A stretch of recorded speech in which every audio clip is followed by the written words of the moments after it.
It's me, Josh Hunter, and I'm here on the planet Earth as usual. Yesterday well, as you know, I've spent a lot of time outside, and I've met very many people, a great variety of people. I come into contact with a lot of various energies or whatever, and I've seen a lot of crazy in my life. I have seen a lot of crazy. The crazy you see on TV, the crazy you see just, associating with people, just the general types of insanity that occur. And yesterday, I don't know, I feel like I've contacted, when I use the word crazy and insane here, I'm referring to, because there are very many ways to define that. So in this context, let's say the aspect that seemed most pronounced to me was the aspect of insanity where one is not able to recognize the common reality that we all live in, and that allows us to live comfortably, I suppose. There's a common reality which we all agree is occurring that allows us to, build roads and, have buildings and commerce, and all these various things are able to occur because there's a common reality which we all agree exists. And to me, this type of insanity is where you cannot acknowledge that common reality, or you are so far away from that common reality that you could not necessarily be included in anything having to do with that common reality. So yesterday, it wasn't like, there's a guy who came and sat down like right next to me, like he kept on like repeating this thing. Alright, it started with the previous night, okay? It was middle of the night, probably, because I'm here on the promenade in Santa Monica. And, this guy, there's nobody, there are very few people here, much fewer than normal, obviously, on account of the coronavirus, okay? And so this guy comes and he sits down, but he's just like staring north at down the middle of the third, it's like, down the middle of the street, 3rd Street, promenade. But I don't know, he just like suddenly sits down, like right next to me, but he's looking away. But he's looking away from me, like it's almost as if he was pointing the back of his head towards me. So I thought, this is unusual. It's probably something suspicious about this fellow. So I got up and I moved, and then within 1 minute of me moving, then he walked away or whatever. And then today, or no, all right. So that was like yesterday morning, like 2 in the morning, 3 in the morning. And then later on, this guy comes and sits down right next to me, and he just starts repeating something over and over and over again, like pretending like he's like some type of, like, I don't know, undercover agent or something. And he kept on, I'm assuming anyway, because he kept up, he put this, like, he was pretending like he's speaking into some type of like a microphone or something, and he he kept on saying something, and I couldn't make out what he was saying, but I think he kept on repeating the words James Bond, like over and over again. And I'm like, excuse me, sir, okay, like, if you are pretending, like, you don't understand, like, the seriousness of where you are right now. Like, to tell a joke in this space is not gonna be very good. It's not gonna be very good for you. And he didn't seem to understand me, but like, if he was pretending, he's a very well committed actor, and if he wasn't, there's nothing I can do for him. So, and then just like throughout the day, I just kept on, like, people were just like, it's like kind of antagonistic insanity. Like normally I would just say, oh, these people are just asleep, they're snoring, and these things that they're saying, it's just, oh, it's just sleepy statements. But I don't know, they seemed pretty far. And I think most people were not prepared to be living indoors for such an extended period of time. I think a lot of people actually were, I don't know, I guess, I don't know, I guess they are very dependent upon routine, or maybe they don't, I don't know, I couldn't, alright, a lot of these things don't make a lot of sense to me, people's behavior anyway. So then this morning, the police come and because I slept here on the promenade. I slept in front of. It used to be a shop called Nasty Gal, and now it's Taco Tix. Or I mean, it's not Taco Tix now. I don't know what Taco Tix is anyway. And the police came by and they're like, all right, you gotta get up and clean up all your trash and you can't sleep here or whatever. And to me, it was astounding, because throughout the course of this pandemic, which we are now experiencing, people have been pretty lenient about a lot of things.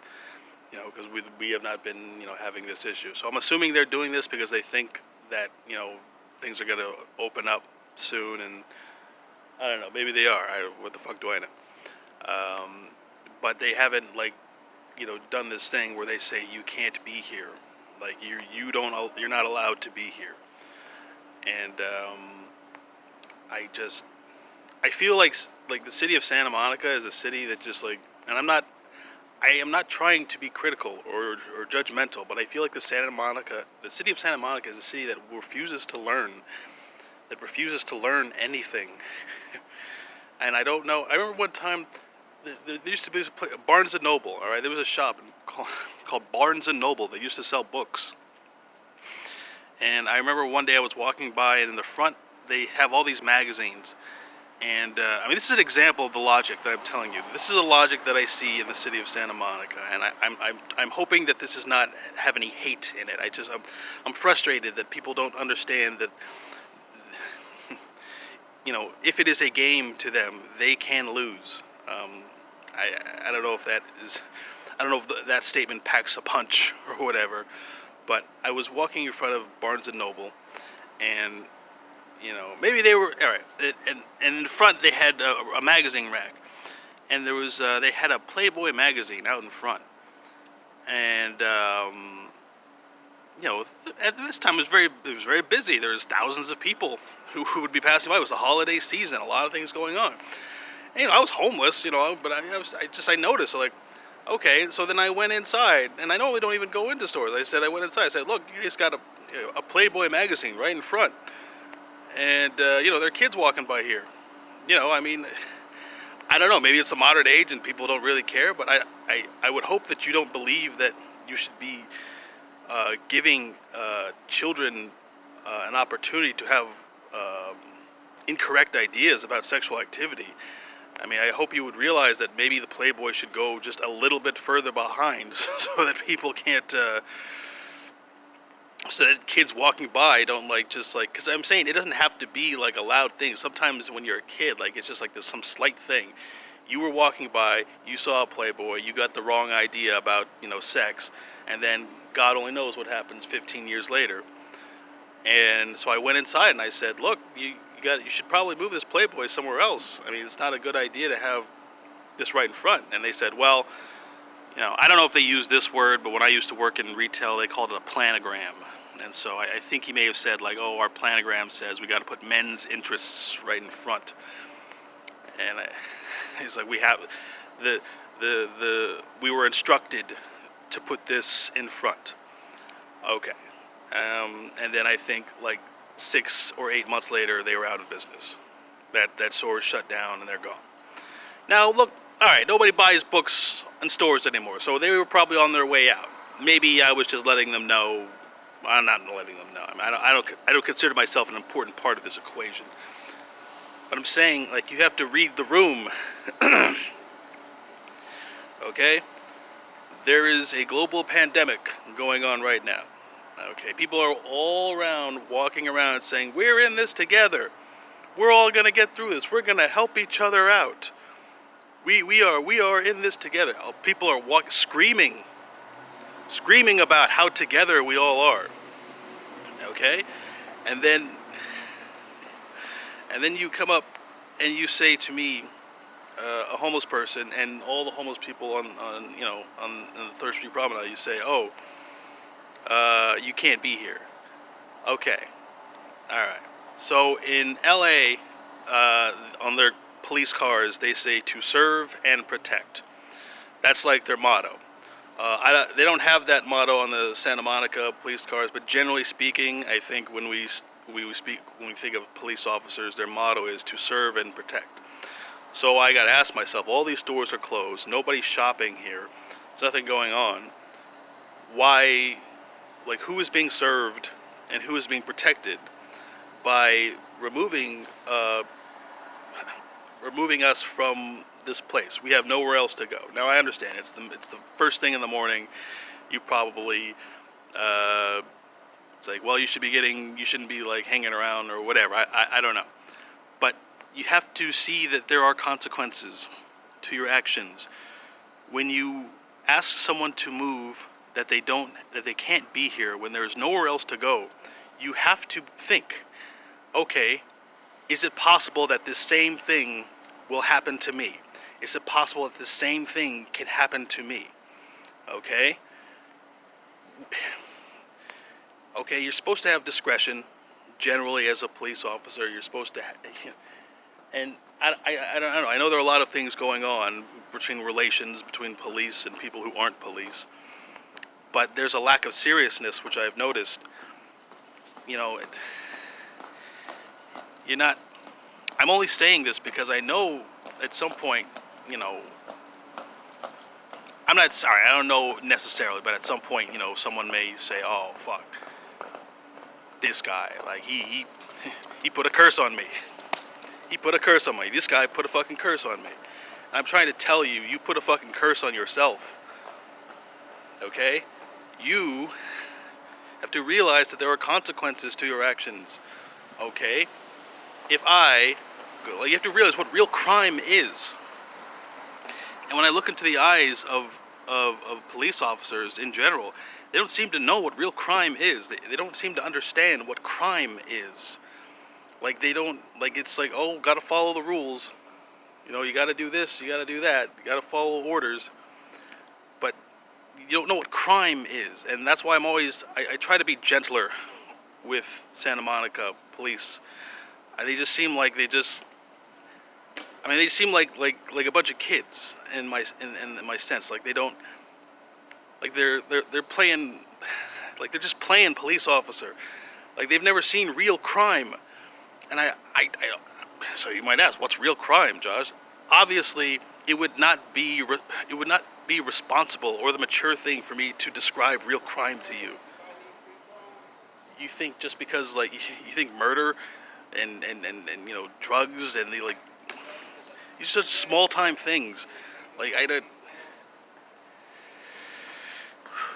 Alright, anyway, I'm just saying all this because I think that you guys need to realize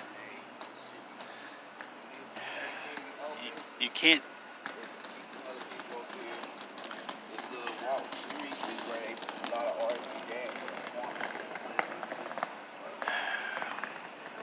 I'm just saying this so that, when certain things happen, you won't say, oh, it was this guy, he did it.